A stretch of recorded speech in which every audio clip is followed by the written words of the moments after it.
Okay. So quick intro of just me. My name is Erin Martin. I'm based out of Omaha, Nebraska.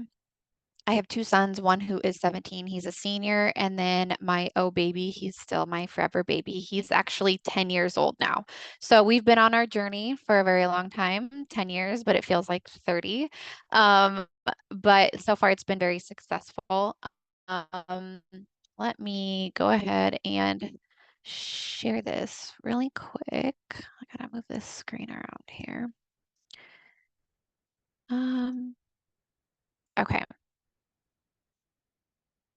Let me know if you can see my screen. Anybody give me a thumbs up or something? We can see you. Okay, good. So like I said, I just emailed some pictures to myself. So I kind of had like a timeline and I didn't have to pull up multiples and take more time of everyone's day. But my son is Cairo. So we chose a an Arab name, but also it means the triumphant one. We wanted something that was special because we knew he was going to be born with this O, right? So we wanted it to have a strong meaning. He was born with a giant O that has bowel, liver, and stomach. He also had a heart condition called a PDA. However, it was a hole in the heart, but that closed on its own. So really, that was not a concern. It was just the O itself. Um, I would say my pregnancy story was kind of special. I actually miscarried, then I got pregnant again. And then when I went in for the first ultrasound, I had a large sac with no baby. So they were like, okay, what's going on? Right? I had just miscarried and now I had a large sac with no baby. And they're like, well, let's do some labs. Let's wait and see what happens. We did my labs. My labs were all great. Normal shows I was still pregnant. I went back a week or 2 week later. And there was this little baby in this giant sack. So there he was. So it's good that we didn't move too quickly, right? Like we were patient. We're like, let's give it some time. And there he popped up. But then about 2 weeks later, again, I went back for follow-up and she had already saw the omphalocele. So then she's like, oh gosh, this is just going to be a long journey. And my ultrasound tech was so sweet. She pulled out her medical book and she's like, this is either an omphalocele or gastroschisis. She's like, I don't know. It's too early to tell. I can just tell there's a defect, right?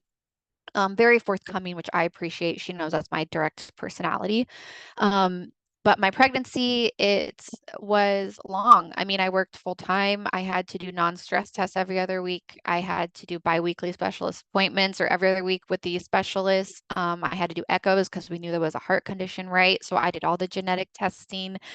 I did all the things. My mindset personally was that if he was going to pass away soon after birth, like was only going to live for a couple hours, I mentally wouldn't have moved forward with that pregnancy. That's just my preference.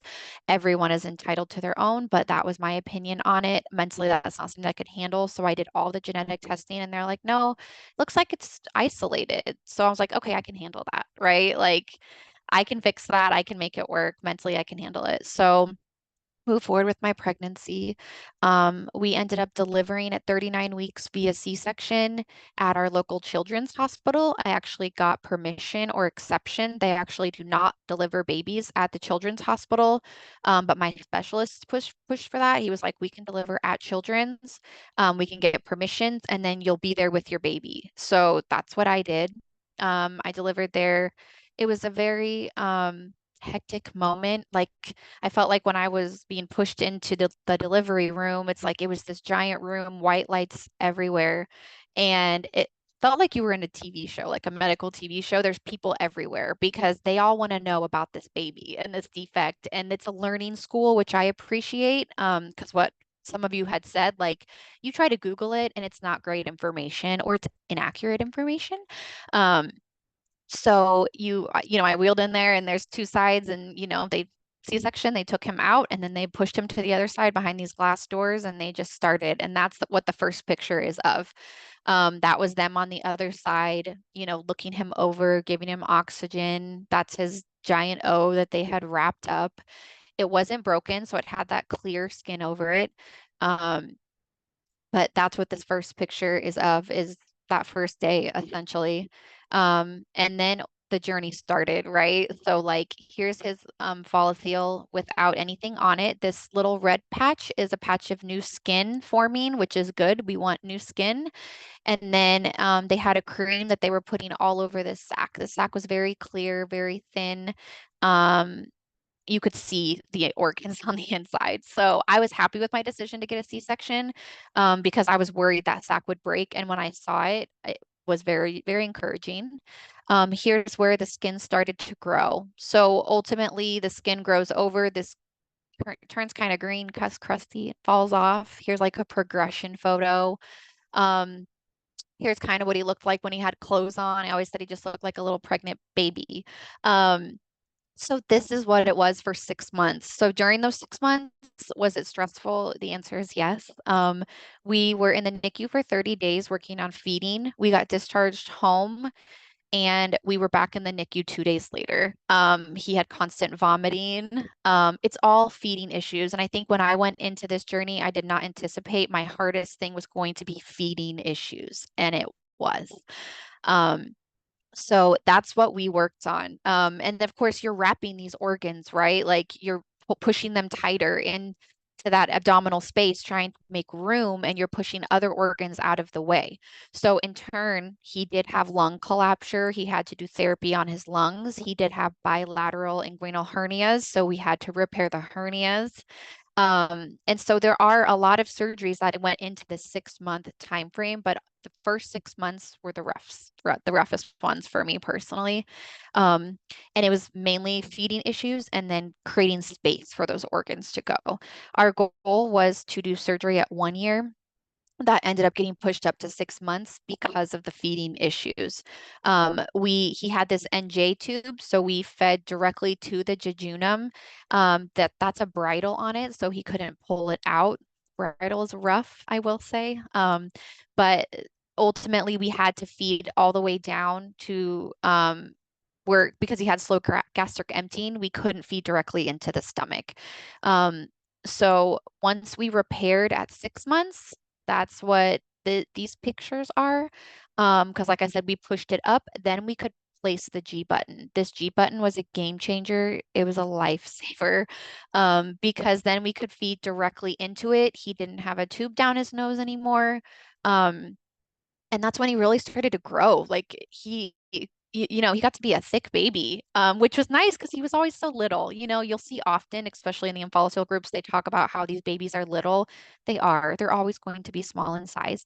But at this point, then he was on 24-hour feeds. So then we just worked on feeding for the next couple years, right? There was no other issues. It was smooth sailing. He had a 24-hour constant feeding tube. He had a little backpack that he wore around. And it was just working on feeds, getting him to grow while he went to daycare. He went to children's respite care because, of course, I have to work. And they worked feeding therapy. They did OT. They did everything with him, really encouraging new foods, getting him to eat. Um, and that was the goal. And then I have another one. It's going to open up here. Yeah, so see, he's just growing. He slowly grows into his little stomach a little bit. It starts to get smaller as he gets bigger. Of course, tons of appointments at the doctor's office. Syringes were like toys. Those were all over our house. Those were just toys to us. And then here, see, he grew into it a little bit. And then that's where we closed it. So we got rid of the G button at 5 years old. So once 5 years old hit, um, we didn't use it. We had to not use it for like 6 to 9 months. So he was eating fully by mouth at this point. And so we could close that G button. So you can see there's a little scar here. We went in there, we took it out, and they did clean it up a little bit. Erin, sorry to Um, jump in here. I think that yeah. you have to share the additional screen that you might Oh, be. do I? We're still on the other one. Oh, I pulled it over, so maybe it doesn't let me pull it over. Yeah, I think there's an option at the top when you're sharing screen that you have to click to share into the new screen. I'll let you know if it comes through, but we're still on the original photos Okay, you new shared. share. Got it. Okay, here he Or- is through the ears. So yeah, he started to grow into that little pregnant belly a little bit. You can still see a bulge. That bulge is diastasis recti, so the muscle didn't form fully, but that's okay. We weren't worried about the muscle. We're worried about getting the organs inside and that they're working, right?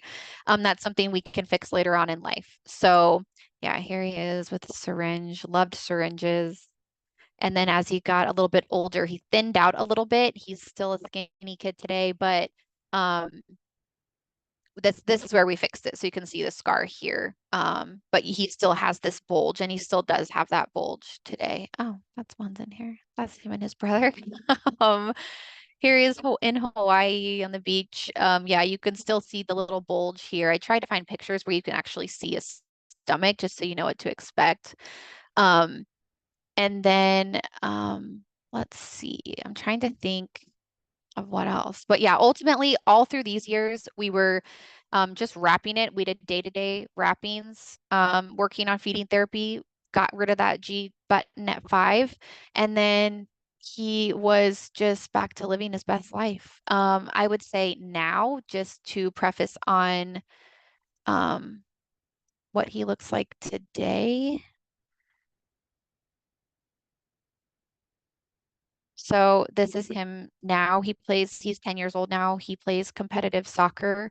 Um, and he's living his best life. I would say his only ongoing complications or ongoing issues is we do have that diastasis recti.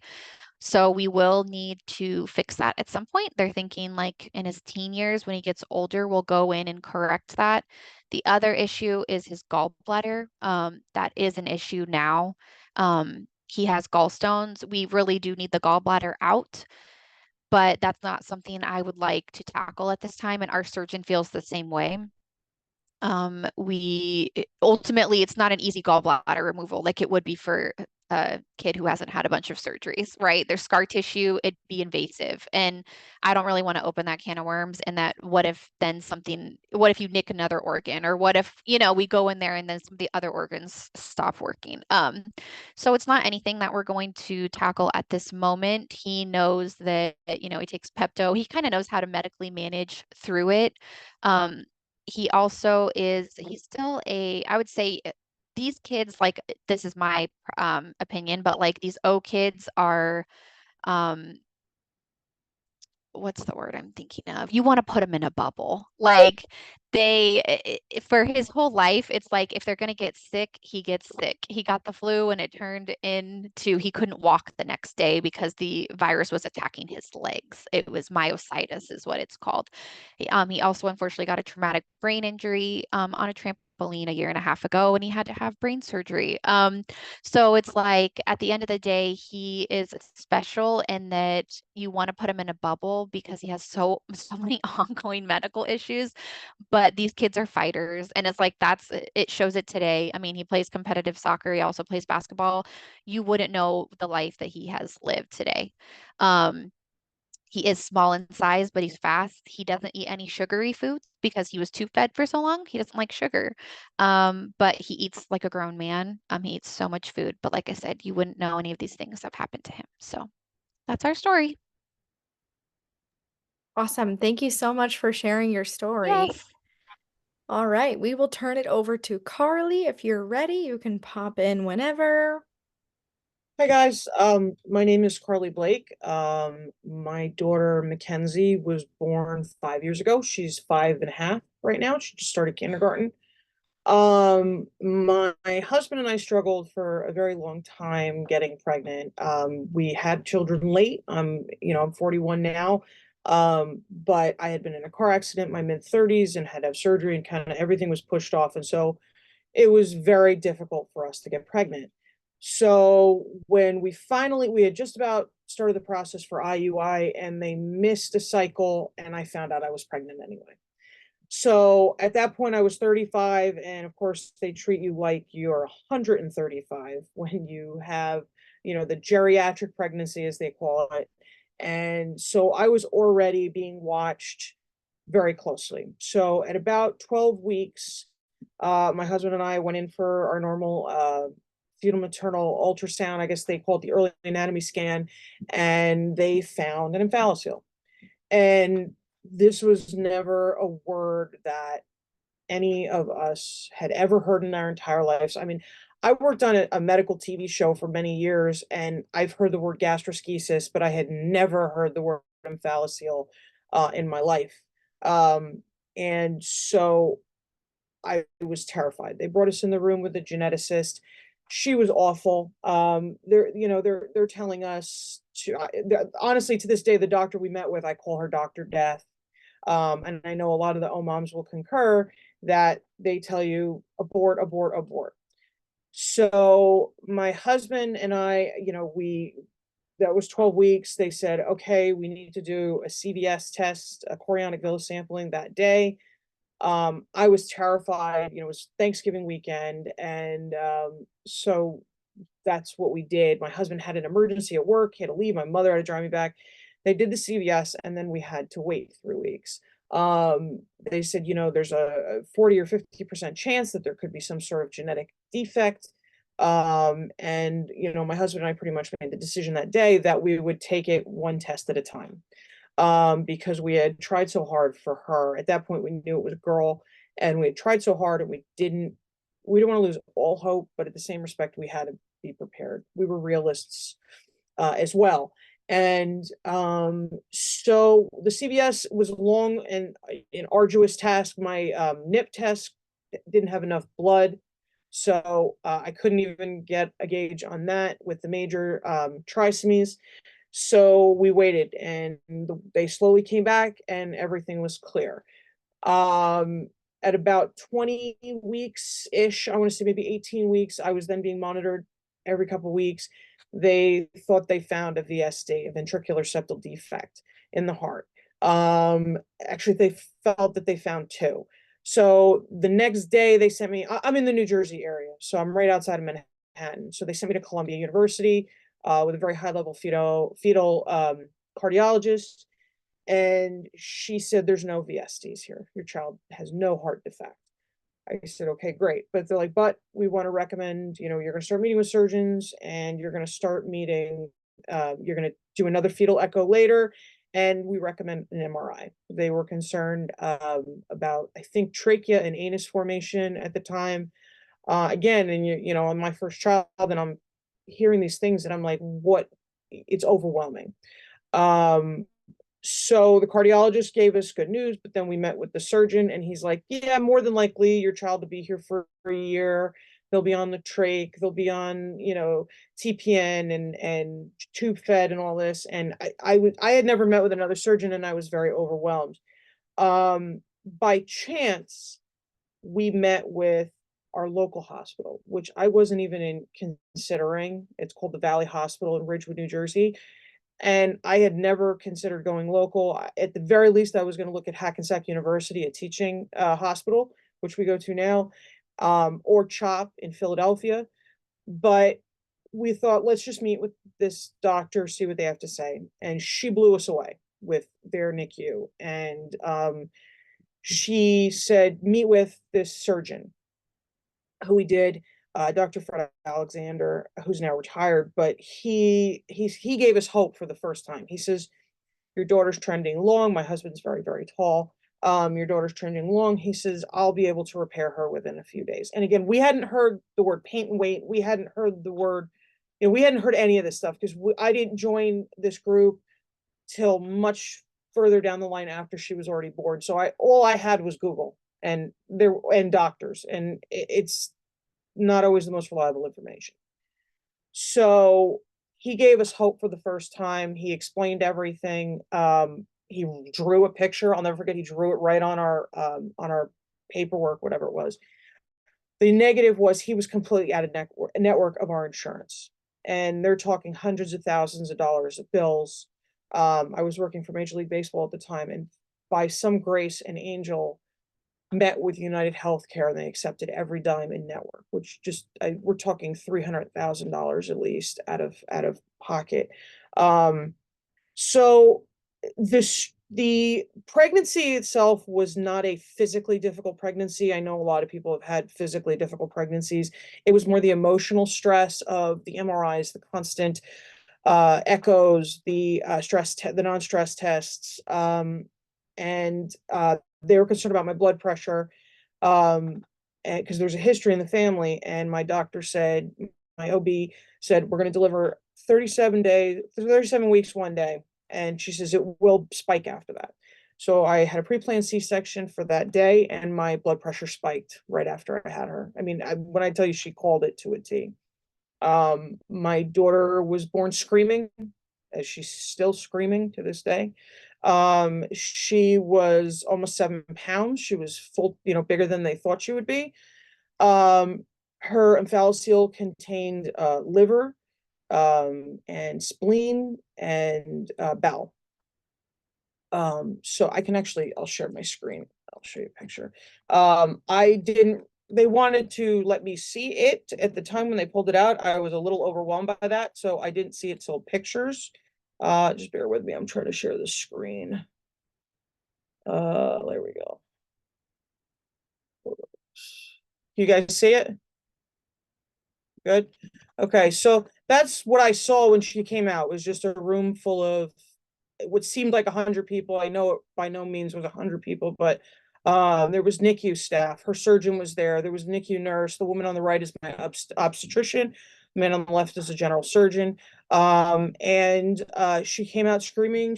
I got to see her for about a second, and she and my husband were taken to the NICU. The surgeon felt that day he was going to do closure surgery. Again, I didn't understand any of this. So of course my daughter's walking downstairs, out. My dogs, everybody just came running downstairs. Was she born on May 13th? May 13th, yeah. Oh, that's when my son was born too. Really? Yes. Are you serious? I just saw that. I was like, oh, May 13th. So Oh, that's that's so cool. so funny. Yeah, May 13th, 2019. Yeah, and I'm May 10th, so I was like, please don't let this child be delivered on my birthday. Like, give her own birthday. Just give me a couple of days, something like that. So she was essentially full term by 37 weeks. They took her to the NICU. They were going to close that day, but he felt the O was bigger than they thought, but it was mainly fluid. So what I thought was a full closure was done 4 days later on May 17th. I was wrong about that, and that makes sense at the end of my story. Let me see. This is what it looked like, just wrapped for a few days. They had the gravity that they were just letting everything kind of pull down, and that's how they had it wrapped. But by the time she went in 4 days later, it was pretty much flat to her belly, which I still didn't understand because she doesn't look that big to me there. I mean, now she's like a monster, but she looked so tiny, and it pretty much fit back in. So they did the closure surgery on the 17th, and that's what her belly looked like after. He felt that it was about a dime size opening that everything went through, and he couldn't close it fully. So me, of course, I don't know if it was PTSD. I forgot he told me that there was a piece of mesh in her belly that covered just that little spot that couldn't close, and that her muscles would close over top of the mesh. And that's where it was left, basically. He explained she needed to be quarantined for about a year from daycare, and I worked full time, but he didn't want her in daycare. He didn't want her in, a general area with a lot of children. So she went to home care with a couple of kids, and then COVID hit. So was essentially quarantined for 2 years with minimal. I mean, she had interaction with people, but she's a social kid. She loves to, be around kids. Year two, she started getting really sick a lot. Daycare, right? She went into daycare, and she started getting infection after infection after infection. What we didn't realize was she had these fevers of unknown origin, which we didn't know what they were. Every single doctor I met with said there's no way it's related to an omphalocele. There's no way. I asked every doctor the same thing. She had a little bit of a break. She had about 10 ear infections in a year period, ended up getting tubes, which then fell out. She had to get them again and had her adenoids removed, and she was still getting infections. For about a year and a half straight, she had either a cough or a fever every day. To the point where now, as a kindergartner, she has a 504, that if her fever goes above 100, she's allowed to stay in school. Just give her Motrin. And it was never determined what the fever was caused by. Until we started physical therapy. We met with a rheumatologist, and she noticed that she was toe walking, foot walking, and her hips completely moved in to her body when she walks. So the physical therapist was checking everything. She was sent to occupational therapy for some core strength, or some small. I can't. My brain is not working right now. Just working with like cutting scissors, stuff like that. Fine motor skills, and it was noticed that, and she was struggling with bowel control, with potty training, and I kept saying, "Is it omphalocele? Is it omphalocele? Is it omphalocele?" They said no. Until finally, the physical therapist said to me, "There's nothing wrong with her legs. There's nothing wrong with her feet. She has no core." And you can kind of see it in this picture. And I know you mentioned the word diastasis recti, and they thought that it was going to be diastasis recti with her, and that the muscle would continue growing. In her case, it grew into the mesh, and nobody knew it. Now, my daughter is abnormally tall for her age. My husband is 6'6". I'm 5'9". So she's very tall, and her belly just keeps stretching, and the muscle keeps stretching wider and wider and wider. So it's affecting her ability to hold her bowels. She can't, if she has to go to the bathroom, it will leak before she actually gets a chance to go. And it's very hard now that she's in kindergarten, because kids kids they don't care about her belly, they don't make fun of that, but if she poops her pants, it's not what you think of as poop her pants, but it's something that she has to deal with. She has a 504 where she's got to go to the bathroom every 90 minutes. If she has a fever of 100, she doesn't get sent home. So finally, after a lot of back and forth, we were recommended to a new surgeon. He's the head of pediatric surgery at Hackensack Hospital in Hackensack, New Jersey. He took one look at her and he said, because backing up, she had a lot of these tests, CAT scans, echoes. They found all these weird things. They found a laryngeal cleft. They found a heart enlargement. They found all these weird things. And in one of the CAT scans, he could see that the muscles were in the mesh. And he feels the mesh is causing fevers for her because it's a foreign object in the body. He feels that she has a hernia that's literally just barely being held down because she's skinny as a rail. He said all of a sudden, if you hadn't dealt with it, her stomach would start pouching out like an O again. But she's got nothing. She's just very flat. But if you bend her belly, you can see that there's a hernia, and her muscles are literally on the edge of her ribs. She's got no core. Despite that, she is one of the toughest kids I've ever met in my entire life. Physically, she's very strong. She plays soccer. She hasn't had any restrictions. She's very artistic. She's very sweet. She's terrified of the doctor. It's one thing I will say to the new parents who haven't been through this. She truly has PTSD, and now we're starting to see struggles in school because of, I think this is her way of creating control, because she has no control from a medical standpoint. We've had a lot of tests. We've had CAT scans, swallow studies, MRIs, X-rays, everything you can imagine. She's terrified of blood work. And I hate that for her. I'm hoping she's having full closure surgery in December, where the mesh will be removed, the hernia will be repaired, and the muscle will be closed over. And after 6 weeks, I'm hoping that we never have to deal with these doctors again. I hope. She's bright, sweet, smart, and honest to God, if you see the amount of people that follow her just to see her smile on Facebook, she is one of the happiest children you'll ever see. And I can't imagine life, without this kid. And, she's just the coolest little kid you can ever imagine in your life. So the one thing I will say is the days are hard, the days are long, but these kids they are the coolest kids you'll ever meet in your life, the toughest kids. And I have no doubt that my daughter will either be the president or run a prison gang. It's going to be one of the two. She's tough as nails, and she drives me crazy and rules the roost. She's my only daughter, my only child. I have two dogs because we've had genetic issues, and my husband and I lost a trisomy 18 baby with 3 rounds of IVF with no luck. So she's our number one, our one and only. And so that's Mackenzie, also known as Skeeter. So that's my girl. I don't know how to do it. Awesome. Thank you so much, Carly. We really appreciate you sharing your story. Sounds like she is one tough cookie. She keeps me on my toes. All right, we're going to turn it over to Nikki whenever you're ready. Can everyone hear me? I'm on mute at this time. Okay. All right. I'm Nikki. Hi. Nice to meet everybody. Glad everybody's here and that the support group is even a thing. I have the 16-year-old out of the group. So my son is older. I don't even think we had like Facebook to go to when my son was going through this. So there was definitely a lot of research trying to find everything.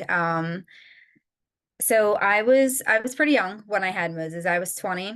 Um, so I'm not sure if that's why I got a lot of ignorance or because I'm from Philadelphia and you know, no one was that kind. All right. So I found out that Moses was going to have some abnormalities at my first ultrasound. There were some scheduling conflicts about getting in there at 12 weeks, so I didn't get in until I was 16 weeks pregnant. They were just always booked, apparently. I don't know, that was the earliest I can get in, and I found out fairly early, like probably really, really early that I was pregnant. So it felt like even longer. So I was so excited. I went with my family, and then the doctor started to get a little odd when as the test was going on. So there was definitely something was up. They came back in the room. They told me very coldly that oh, there's some abnormalities, blah blah blah blah blah. Kind of like mumbled it and was like, okay, so we're gonna send you over to genetics. And I was like, what just happened? Like, I don't even know. Felt really lost when they now I was always like a healthy eater. I don't just about me, I don't eat like a lot of meat or anything like that. I don't do like meat substitutes or like what is that really? Um, so like I monitored everything. I love sushi. I literally had marked on my calendar what days of the month I was allowed to eat it. So I was like making sure I didn't have too much of anything that I shouldn't or that could potentially be dangerous. No sugar-free anything, not even gum. I really like lived with a book in my hand, trying to calculate every single move. So it was pretty ironic to me that they're telling me that something could be wrong, let alone something to this magnitude that I didn't ever even hear about before in my entire life. And at the time, I worked in the hospital for like years already. I was like doing medical charts and taking classes and things. So it's like, I don't know that there's a term out there that I didn't know, and I'm about to hear a whole bunch of them at one time. So they sent me over to genetics. They told me about the omphalocele. They told me there were some other abnormalities that they can see, but not clear enough to diagnose. Um, and they basically just told me that I should terminate my pregnancy. Oh, you're young, this and that. And I'm like, but no, that's not an excuse. My beliefs, no, that's just not what's going to happen. So they're like, oh, well, you're going to have a really tough time and all these negative things. So as I'm asking questions and she's telling me that I should medically terminate my pregnancy, and then I have 4 more weeks to make my decision, although I was very firm, um, she couldn't answer my questions about the actual diagnosis herself. She kept referring to different books and was rolling around the room in her chair trying to figure out the answers to my questions, but yet she thought she knew enough that she should tell me what my choice should be.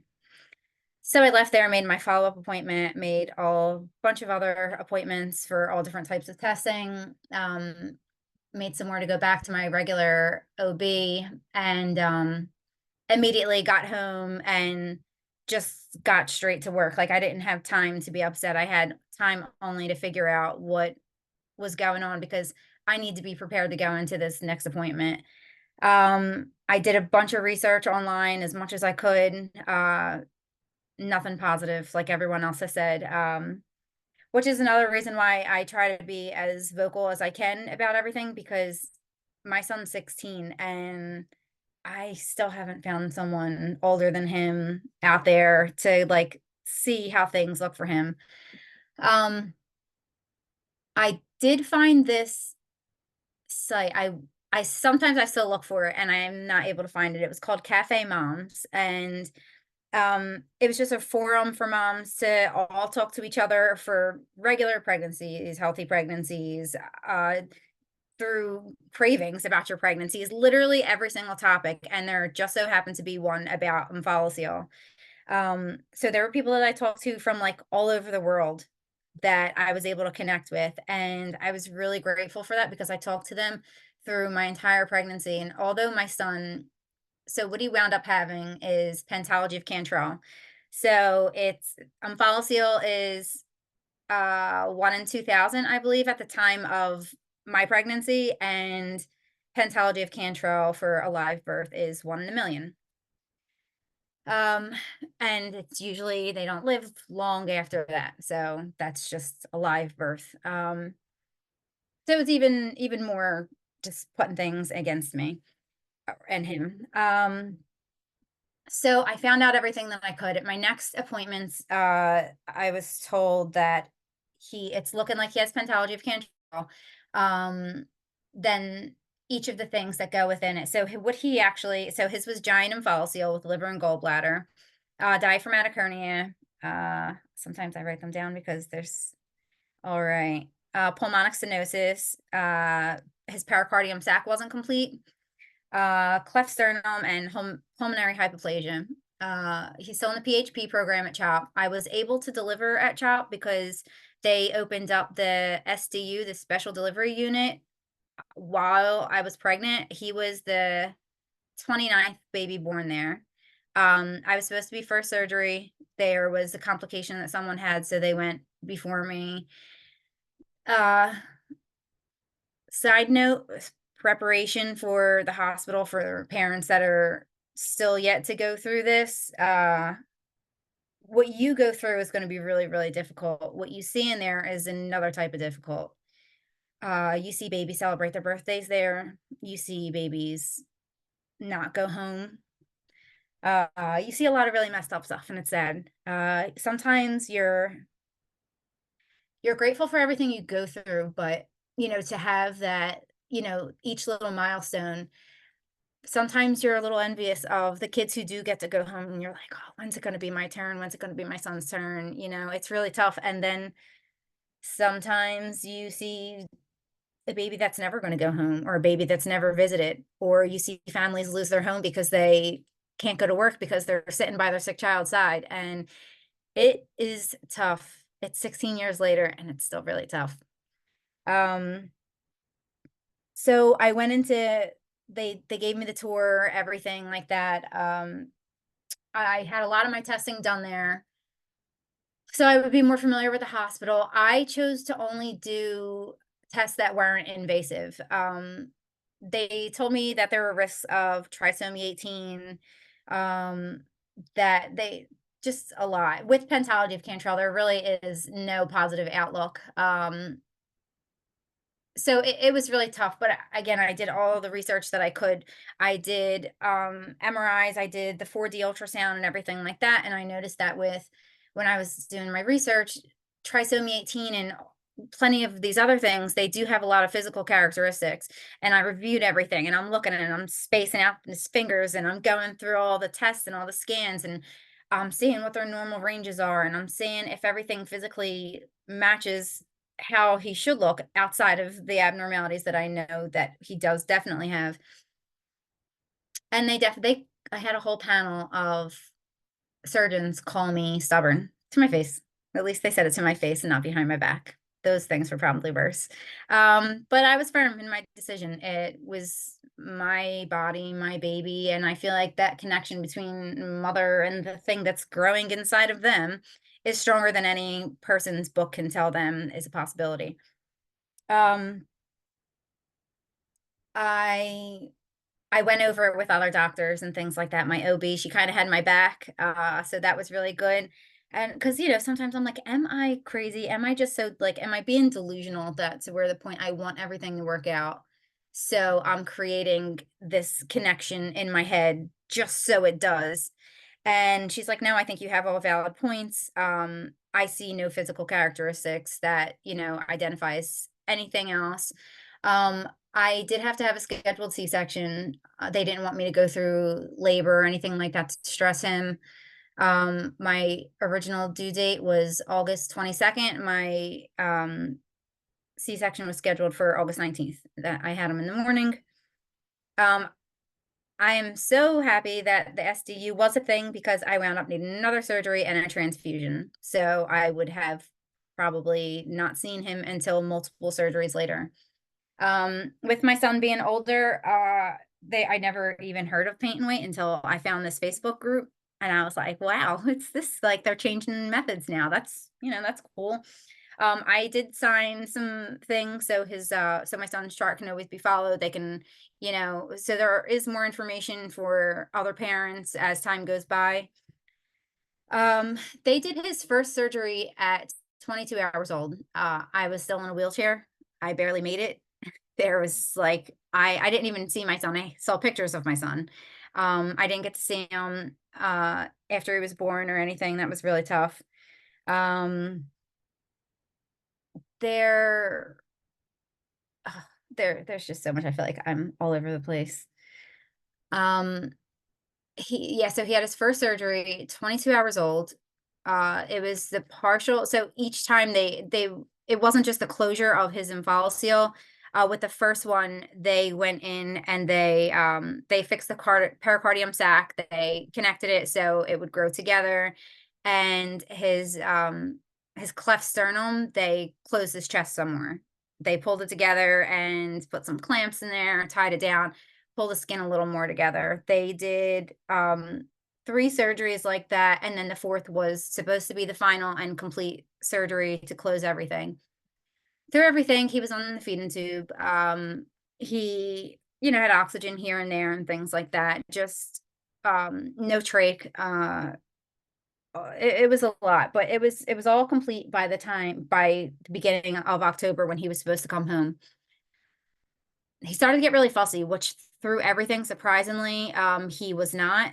He was like a great baby. Somehow I don't know. He was just great. He started to get real whiny and crying a lot and fussy. And then, so, like they keep, they'll try to give the same nurse over and over again to the same babies. So they do notice things. So I was finally able to hold him. It's nighttime. It's almost 12 o'clock at night. And I was holding him and I noticed he's real fussy, but he was on CPAP. So sometimes all like the condensation will build up in the tube, and so I'm like, oh, maybe he's just getting all that extra vapor in there and that's just bothering him. So I lay him down and we're cleaning it out and talking to the nurse, and we're just both talking about how it seems like his behavior has changed over like the past couple days. It's really odd for him. When all of a sudden he coded, and that was horrible. I don't even, it was insane. All the lights went on. It was like the middle of the night. So it was like super dark to every single light on, all the sirens going. Everyone rushed in. It was really just one of those moments that was a lot. It was really tough. Eventually he started to breathe on his own again. They immediately intubated him all over. They did some more tests in the morning, and they had another surgery within a few days. It turns out that they didn't close out his diaphragmatic hernia. They said that it should repair on its own because that's what they usually do, except from the pressure of closure for his omphalocele, his liver decided to go up through it and push on his heart and push on his trach. So he actually couldn't breathe. That's why he was fussy. So they had to have a 5th and now final surgery. That one was really, really tough. They had to reopen his chest that they previously closed. The recovery from this one was a lot tougher, a lot longer. He stayed intubated for the max time. They were talking about he may need a trach and things like that. But he proved them wrong. He proved everyone wrong through everything. And these babies are like they're tougher than anything you could ever imagine. That's really what kept me every time, you feel so depleted and you feel like, how am I going to do this? You just look at them. It's like, if this baby could do it, that was like my motto through the whole pregnancy, through the whole ordeal, through everything he went through was, if he literally needs to be fed to live, but he can survive all of this on his own. How could I not be strong for him? How could I not, fight for him? Another little thing that I did when he was going through all of it that I think is a really good idea to recommend to new families and stuff going through it. I have this dusty old notebook that I have a picture of him in here. I even have some stitches in here. This is, I don't know if you guys could see it. Oh no, it's real blurry. That's when he first got, when they extubated him. But I wrote in here just about every day, and I kept up with, I would write little notes to him. So he always has it through surgeries, through the everything healing. I have some prayers written in here. This was like my diary to him. And I feel like it's kind of like an outlet. You get your emotions out. Sometimes you just have to get everything out. And when I try to, because he obviously has no recollection of any of this stuff. He's 16 now. This will help him understand some of the things that he went through. I'm really grateful that it's something that he didn't have to go through and remember it and carry it with him his whole life. But this way he does know. He's not a super big, he kind of, he loves attention. It's not that he doesn't love attention, but he wants to kind of be normal. He doesn't go like, oh, look at this, look at that. For a while, like there was one time when he was younger in school and the teacher was trying to make a point about like everyone has like whatever his point was, I don't know, but he's like, raise your hand if you have a belly button, and he didn't raise his hand, and the teacher's like, Moses, raise your hand, everyone has a belly button, and he's like, fine, I guess. Like, so I'm like, hey, heads up, he doesn't, he was right, you were wrong. But just for future reference, there are some things that people just don't understand. None of us knew what this was prior to us going through it. So there are some little things that people are gonna, just not be aware of and unconsciously say something that may hurt their feelings. But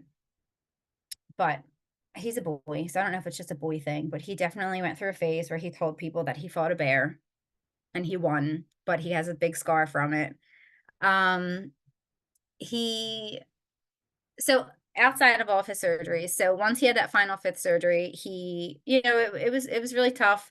There were some people who were, it's tough. I had some people are going to say things that you will never understand why they say them to you. And then you have other people that you wouldn't expect them to say anything to you, and they say something that's so heartwarming, and it's like, oh, thank you, like I needed that. You have no idea how bad I needed that, but I needed it. So it's going to be tough. There's just always somebody that has to just suck at the worst time, but you just have to be strong for your baby. You have to make your own decisions completely. Always do your research. Don't just let someone tell you something and go for it. You really, really have to do your own, even if you have to get another opinion, or just, there's a lot. At 4 months old, Moses came home right before Christmas. I was so excited. He was on a feed-in tube only. The only medications he came home on were for reflux, and he came right off of them because they made him throw up even more. So I just would angle him at a better position, because he was on 4-hour feeds. He was almost at constant when he came home, and his formula had to be fortified. So he didn't wake up through the night. So that was great. He always slept, but I didn't, because I'd still have to put his feed down. But I'll take it. I fell asleep a few times. When he was 10 months old, he did give up the feed-in tube. That was a little scary, but he did it, and I kind of, it was really good. After that, Moses was walking right after, because they associate a lot of physical delays, learning delays, things like that with any baby that's in the hospital for a prolonged period of time. Moses was not He was at his first appointment. They were like, please stop running. Please, like, they were like worried, like, oh, he's gonna get hurt. He's like jumping off the steps. He had to do all these tests to like make an evaluation how far along he was, if he had any delays. And they're like, if you could just take a few steps up here, please. And he's like, okay, run, jump. And they're like, no, stop, not that. So he has always been really, really tough. He's always been good in school. His favorite subject is science and bio, and I love it. Last year, they had like a career day, and some people from a local hospital came, and they actually invited him over. They're like, you seem really interested. Like, if you wanted to come shadow for a day at the hospital, I can get you a pass through your teacher. I can tell. And he was like so excited about it. There's plenty of things that you're going to go to. And again, anybody that wants to reach out to me, I will give my contact information. I know we're going over, but just because he is the oldest kid here in this panel, just some things about as he's been older. Besides, he's always been such a good student. He's so easy to make friends.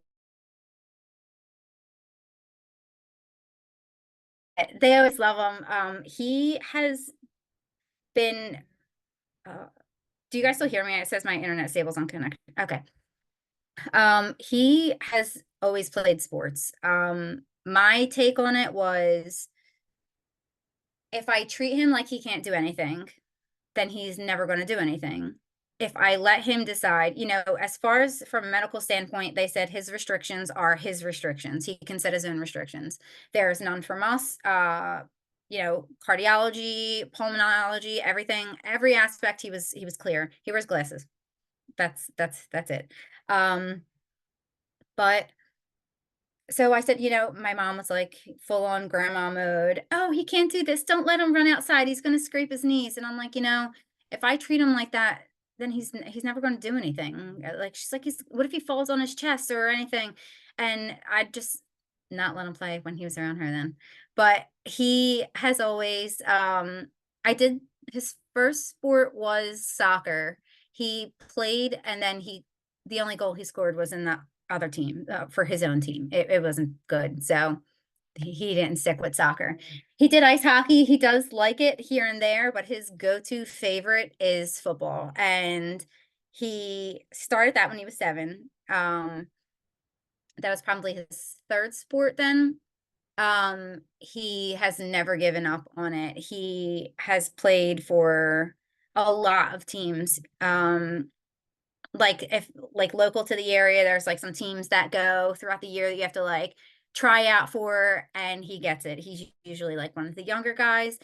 But these little things, it's like, oh yeah, cool, they play football. But it's like, when you're told your kid isn't gonna walk, when they're not gonna be able to sit up, when they're not gonna even live or breathe on their own, these little things mean so much, because not only can they, but like they can excel at it. They can do so good. And it's just up to them. And it's really what their restrictions are. But that's why I won't set his restrictions for him. If he thinks he can do it, and football's tough, even when your kids are born, completely healthy. Sometimes I do just close my eyes and hide behind somebody else, and I'm like, peek over. I'm like, okay, he's fine. So I'm fine. We're all okay. And he's tough. He'll get back out there. He has, to touch on what some of the other moms said, he does get sick. One time I noticed, I'm like, why is he always so sick? And then I was going through his chart, and I realized that he had his thymus removed, and I had no idea why. So I reached out to surgery, and I'm like, hey, I was never told this. He's like, double digits now. Maybe I should know that my son has 0 thymus. Maybe that's why. And she said, oh yeah, to make, while he was getting his surgery on his heart, to make more room, they removed his thymus. She said, usually shrinks as they get older, anyway, and it kind of becomes non-existent to our body's functions. But it is to help with your immune system. So I'm like, oh, that probably would have been good to know, especially since one time he got meningitis. That was awful, but he's fine now. What else? I did have another baby. they thought I would be good for VBAC with that. I was not. He was perfectly healthy, thank goodness. He was 10 days late though, and he was huge. He was 8 pounds, 5 ounces. I'm 5 foot tall. That was not helpful. Yeah, they made me go through labor or all of the pain things before they said, you've been in labor for over a day. We should probably just give you a C-section. Probably, maybe guys, but he was born healthy. They did keep a closer eye on that pregnancy just because of Moses, all of his complications. But he was completely fine, healthy, everything, big baby. Now, Moses' chest did come out some. It's called pectus carditis. But that's just from pulling the bones back together after the second time they repaired it. We never put any compression on it. And then as he just got older, he widened out and it got flat again. He is always thinner. He's smaller than, most of his friends and things. He eats a lot. His metabolism is insane. With the pulmonary hyperplasia, he has always needed like his formula fortified and things like that. He just burns more calories. But he's really muscular. So whatever is there, like if he were going to be a bodybuilder, he'd be really good at it because he has like no body fat and he's just all muscle. I don't think these kids can have any type of body fat. He's really, really strong. These babies, I feel like, are also strong. All that they go through, and they don't even understand how strong they actually are. They're just really great. They're great. I think they're great. Everybody has, their own beliefs as to how far they'll take things or how far they'll push it before they decide, what they want to do about their pregnancy. I didn't do the invasive testing. My stance on that was that if a healthy pregnancy has an amniocentesis, there's a high risk for miscarriage. Being that Moses had a confirmed omphalocele and we didn't even know that it was a giant omphalocele at the time. And we knew there were other unconfirmed abnormalities. I didn't want to do anything that was going to risk them. And my only question was, okay, so if there is anything different, you guys already know that I'm not changing my decision as long as he's fighting, I'm fighting. So does the outcome of these test results that I'm refusing to have change who is or is not in the operating room when he's born? And they said, no, it'll still be all the same people. So my final decision was no invasive testing. Anything else that they wanted to do, fine. But I just didn't want to do anything to risk how, my little miracle. And he has proven to be nothing but a miracle. He's a great big brother, really good in school, honor roll, smart kid, loves math, and super physical. And these kids, everyone's always like, oh, well, like he's the quarterback. So whatever. But they don't understand, just it's really the little things because you weren't supposed to do anything and yet here you are doing all this awesome stuff, and it's just so much better because they have a really, really bright future from possibly none. I don't know. I feel like I'm just rambling on at this point. We're all over. If anybody has any questions, I could leave my contact information, or if you have any questions anybody wants to ask me now. I know I was like ping, ping, ping with my explanation, but if anybody has anything, just let me know. That was great. Thanks so much, Nikki. I am going to shut off our recording. If anybody needs to sign out, feel free to do that, but we will run over in case anybody has some questions. Let's get this going.